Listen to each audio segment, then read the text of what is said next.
Mr. President, thank you. Rise in support of this bill, and I think that most of the arguments that we've heard on the floor today all make wonderful sense and are very logical here on the floor of the Oregon Senate.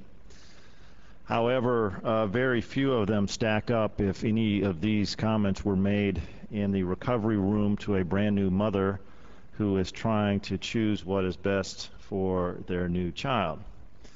I had no idea what a BPA was. I was somebody involved in athletics that had probably loaded BPA water bottles for years until I became a father and something miraculous happened when Stephanie turned into, from this adventurous woman that I married, into an offshoot of OSHA, and decided that everything I had done was not safe and we were going to provide an absolutely safe environment.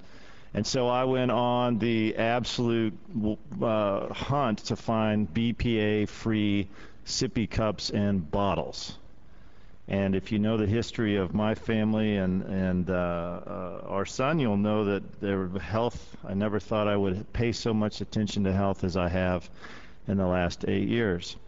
What is interesting to me about this bill is an issue that was brought up many years ago from the former Senator Avel Gordly.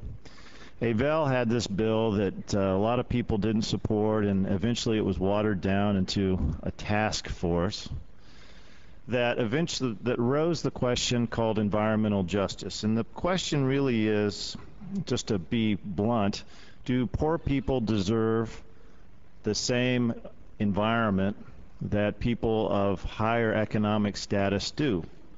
And if you look across the country, how come the worst economic pollution had happened in places that would be probably termed as a poor neighborhood? What got me interested in this bill is as hard as I had to look to find BPA-free products to meet up with the newly formed Atkinson branch of OSHA, I realized that not every mother had those same opportunities. And that's really the issue. This is really an environmental justice issue. Whether or not we look at statistics, whether or not Oregon is leading or following the FDA, none of it really matters when you go to a new mother and tell them that maybe your product is good enough, maybe it's not good enough, and maybe one economic class can have the opportunity to shop at the stores and one doesn't. This, to me, is an environmental justice issue for all economic classes of new families and mothers.